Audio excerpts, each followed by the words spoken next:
चलिए दोस्तों, मेरा नाम डॉक्टर विनय डांगर है और आज का टॉपिक है एक्जिमा।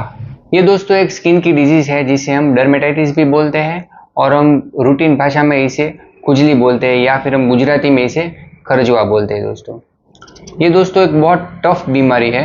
एक बार अगर हो जाए तो जाने का नाम नहीं लेती, अगर सही से ट्रीटमेंट नहीं होती है तो काफ़ी लोग परेशान होते हैं कि क्रीम लगाते हैं, ट्यूब लगाते हैं, काफ़ी मेडिसिन भी लेते हैं, फिर भी दोस्तों वापस आ जाती है। कौन सी एज में ज़्यादा होती है?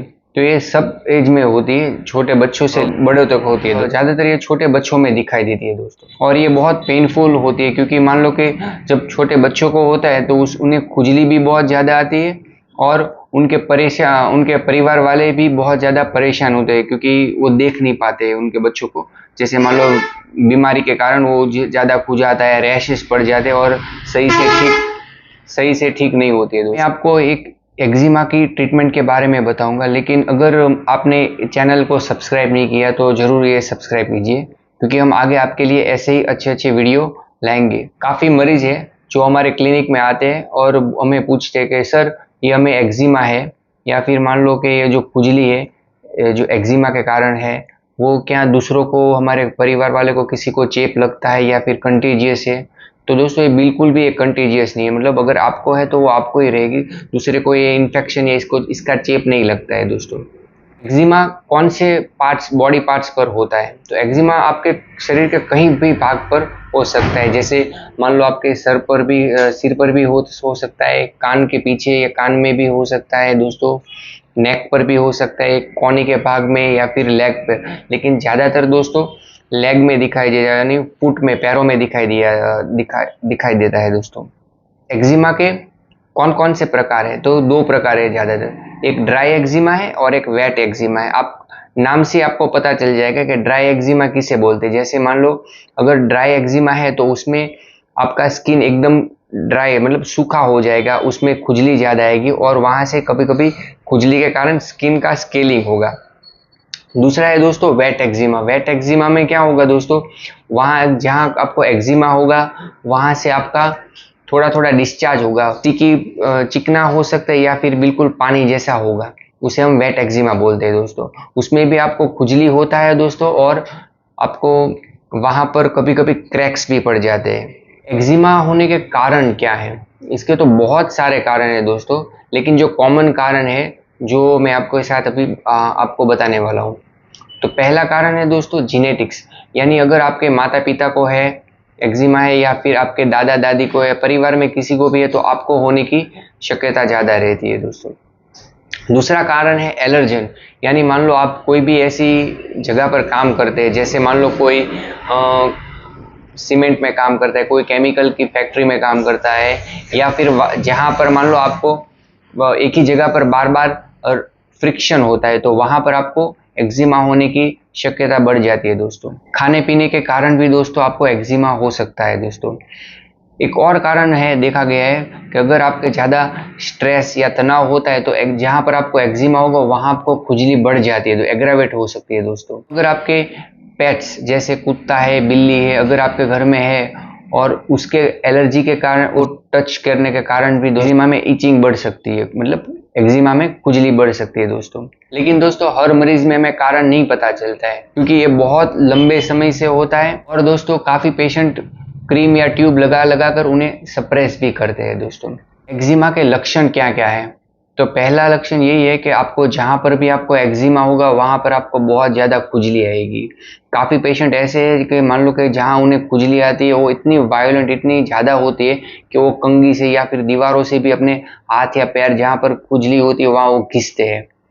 दूसरा है कि दोस्तों वहाँ पर कभी कभी खुजली के कारण आपको जलन या फिर ब्लीडिंग भी हो सकती है। दोस्तों फिर वहाँ पर आपको मान लो कि अगर वेट एक्जिमा है तो वहाँ पर आपको डिस्चार्ज होगा, मतलब कोई स्टिकी डिस्चार्ज होगा या फिर प्लेन वाटरी डिस्चार्ज होगा। सेकेंडरी इन्फेक्शन होता है तो वहाँ पर आपको पस भी निकलता है। दोस्तों यहाँ पर आपको एक्जिमा होगा, वहाँ खुजली के कारण आपका स्किन में रैश या फिर पिगमेंटेशन हो जाएगा, चमड़ी आपका काला पड़ जाएगा। दोस्तों अगर दोस्तों आपको एक्जिमा है तो हम क्या ऐसा करें कि वो ज़्यादा एग्रेवेट ना हो या आपको ज़्यादा खुजली ना हो? दोस्तों तो पहला तो यही है कि आपको दोस्तों खाने पीने में कंट्रोल करना है, बाहर का जंक फूड नहीं खाना है, ज़्यादा ऑयली या फिर तीखा चीज़ आप खाएगा तो आपको जब वहाँ पर ज़्यादा दोस्तों ईचिंग या फिर खुजली होगा। दूसरा ये कि अगर मान लो आपको पता है कि आप ये काम करने से आपको हो रहा है, मान लो कोई सीमेंट वाला या कोई केमिकल वाला काम करते हैं तो वहाँ पर मान लो उनको एक्जिमा है, तो आपको वो चीज़ से दूर रहना है, क्योंकि आपको वो मेंटेनिंग फैक्टर है दोस्तों। अगर वो उससे दूर हो जाएगा तो आपको एक्जिमा से आसानी से आप जल्दी रिकवर हो जाएंगे दोस्तों। तीसरा है दोस्तों कि आपको सोप या फिर डिटर्जेंट यूज़ नहीं करना है। अगर नहाने के टाइम अगर आपको यूज़ करना है तो ग्लिसरीन वाला कोई भी आप सोप यूज़ कर सकते हैं या फिर गुनगुने पानी से आपको नहाना है दोस्तों। आपको दोस्तों मॉइस्चराइज़र है या फिर कोकोनट ऑयल है या फिर ऑलिव ऑयल है, वो भी आप यूज़ कर सकते हैं दोस्तों। जहाँ पर आपको ड्राई एक्जिमा है उसमें आपको दोस्तों यूज़ करना है। अगर आपको एक्जिमा है दोस्तों तो आप कॉटन के कपड़े पहनिए। घर में दोस्तों पेट्स है या फिर कोई भी जानवर है जिससे आप नज़दीक रहते हो तो आपको हो सके उतना उन्हें अवॉइड करना है या उनसे दूर रहना है, या फिर ज़्यादातर अपने टच करने के बाद अपने हैंड वॉश करने हैं दोस्तों। अभी दोस्तों मैं आपको ट्रीटमेंट के बारे में बात करने वाला हूँ। ट्रीटमेंट में दोस्तों ऐसा है कि काफ़ी पेशेंट जिसे मान लो एक्जिमा है वो बहुत सारी मेडिकल से या फिर नोइंगली ऐसे ही कोई भी क्रीम या ट्यूब ले लेते हैं, लेकिन उन्हें वहाँ आराम मिल जाता है लेकिन फिर वापस हो जाता है। या फिर एक्जिमा में एक ऐसा भी होता है दोस्तों को वहाँ ठीक हो गया, ऊपर से सप्रेस हो गया तो आपको अस्थमा होने की शक्यता भी बहुत हो जाती है दोस्तों। एक्जिमा है तो आप अपने डॉक्टर के पास ही जाइए या फिर आप हमें ऑनलाइन भी कंसल्ट कर सकते हैं क्योंकि इसमें आपके डॉक्टर क्या आपको पूछेंगे कि आपको एक्जिमा कितने समय से है, कौन सी जगह पर है, किस कारण से आपको वहाँ पर एग्रावेशन होता है, किस कारण से आपको वहाँ पर आराम मिलता है, वो सब आपको पूछेंगे और फिर उस हिसाब से दोस्तों आपको दवाई देंगे। अभी दोस्तों आपको मैं होम्योपैथिक ट्रीटमेंट में आपका क्या फ़ायदा होगा। तो पहले तो दोस्तों होम्योपैथिक ट्रीटमेंट में अगर आप लेंगे सही से तो एक तो जो आपको रिकरेंसी है वो साइकिल आपका स्टॉप हो जाएगा और आपको जड़ से ही ठीक हो जाएगा। तो दोस्तों जो सबसे अच्छी मेडिसिन है जो हम रेगुलर बेस पर यूज़ करते हैं दोस्तों, वो मैं आपको बताने वाला हूँ। तो पहली मेडिसिन है दोस्तों सल्फर 200। ये आपको सप्ताह में एक बार लेना है और मैं यही मेडिसिन से स्टार्ट करता हूँ, क्योंकि आपने मान लो काफ़ी पेशेंट डायरेक्टली अपने हमारे पास नहीं आते, वो सब क्रीम व्रीम लगा कर ही आते, तो क्या उनका ज़्यादातर सप्रेस होता है। दूसरी मेडिसिन है दोस्तों ग्रेफाइटिस 30।